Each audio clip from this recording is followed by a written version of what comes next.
Dementia Researcher with a blog and a rating. Hello there. My name is Ajantha Abey. I am a PhD student at the University of Oxford, and today I'm reading my blog post on a beginner's guide to preparing for a big conference. Conferences can be among the most exciting events of the research calendar, but also the most stressful. On the one hand, there can be a chance to travel to cool places, see exciting new science, gain useful feedback, and catch up with old friends. However, from having your work scrutinized to networking with the high flyers in your field and coping with an intense schedule, conferences can also be a lot to handle. So how can you make the most of them, especially if you're on the introverted end of the spectrum? Here are some of my strategies that I hope can help you too. Number 1, figuring out your schedule. The conference itself, especially bigger meetings that are packed with people, posters, and parallel sessions, is going to be hectic. There are usually more talks than you can possibly see and more people than you can possibly meet.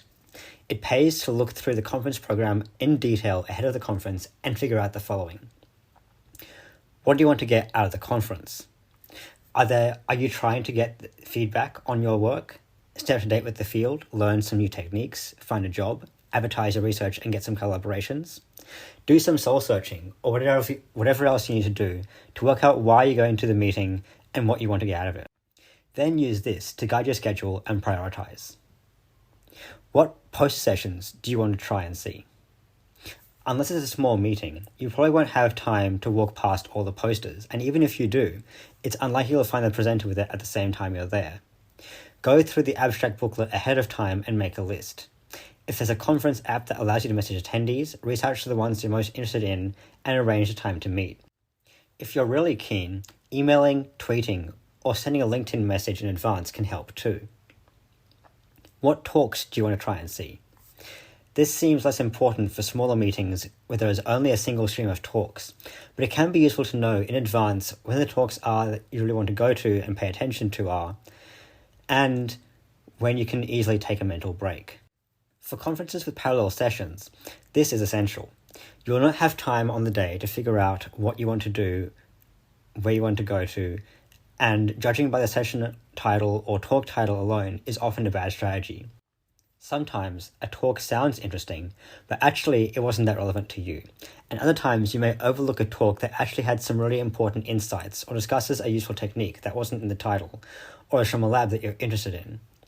Having a glance beyond the heading at the abstracts and author list can be useful. What else do you want to try and do during the conference? Whether it's slipping in some sightseeing, talking to the exhibitors, attending a workshop, or anything else interesting the conference has on, make sure you plan ahead to make time for it. Don't trust future you to find it or make time for it amid the conference chaos. Sorting this all out in advance can take a long time, but it makes a huge difference for me and my ability to go with a plan and enjoy the conference in a low-stress manner, and not get too overwhelmed with everything going on. Going in mentally prepared for the big days can make a big difference. Some conferences have apps with a scheduling or agenda function that can be useful, but I personally like digitally drawing out my full schedule with all the things I might want to do in each time slot, with priorities and alternatives, so I can easily see it all laid out nice and neatly. Don't forget that amid everything else, you should make sure that you have time to eat, and for all I've said about planning ahead, make sure you give yourself some time to just roam around and soak it all in too. Programming in plenty of flexible time can often come in handy, and you'll thank your past self for it. Number 2, accept you can't take on everything. I used to have the attitude that to make the most of a conference, I had to pay attention to every talk, read every poster, pick up as much information as possible. By the afternoon of day 2 in a packed conference, this is not possible. Give yourself breaks in between sessions, or know which talks you can check out from to be able to take a mental break and recover your attention. Give yourself the time and capacity to make the most of the parts of the conference that are important to you, and as for the previous section, make sure you've done the preparation work to know what those parts are. Big marathon conferences can run 12 hours a day for 3 to 5 days. Accept that taking that much information in, as interesting as it might be, is not going to happen, and prioritize. This will also help make sure you have enough of your wits still with you so that when you can sound mostly intelligible when you're meeting people. Number 3, strategies for networking. Networking always feels a bit icky and uncomfortable because it can seem instrumentalizing and superficial. But the best advice I've heard on this is to flip it around and imagine if someone came up to you and asked you about your research or wanted your advice. How would you feel? Overjoyed at someone showing interest in your work and happy to help, I would hope. This reframing, and the reminder that people at a conference are there explicitly because they want to try and meet people and talk to people and hear about cool new things going on, helped me become a lot more comfortable with this. Nevertheless, talking to strangers, especially the big name, super smart, important, scary professor types, can still be a daunting process. Once again, I recommend having a plan. First, figure out who's going to be at the conference and whom you might want to meet.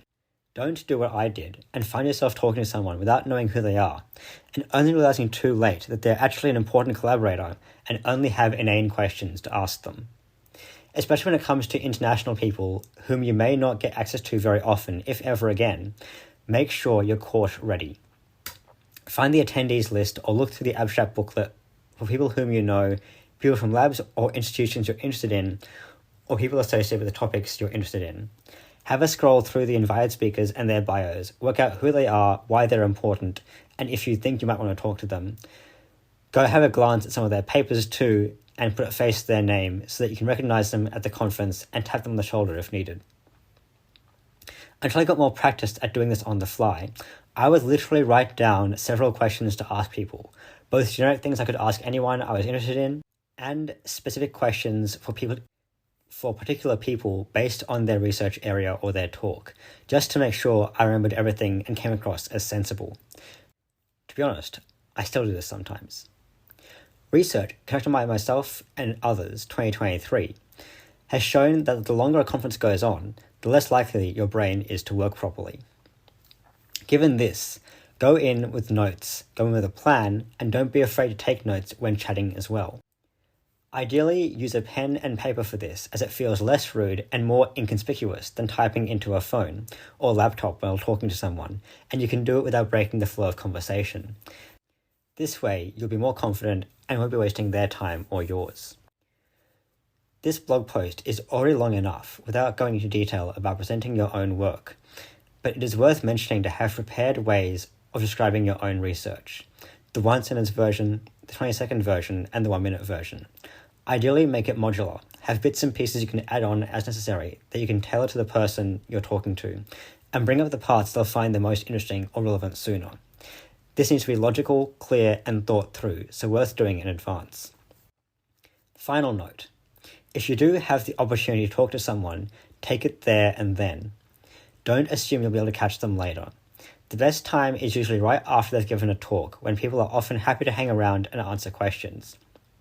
Don't rely on them hanging around for the entire day, or you being able to find them in a big conference later. Incidentally, asking a public question after a talk is usually another good way of getting yourself noticed or being remembered. Number 4. Rest and consolidation time after the conference. The last note I want to make about getting the most out of conferences is to remind you to make sure you schedule in time to rest and consolidate, both during and after the conference. Especially after a long meeting, you will be exhausted.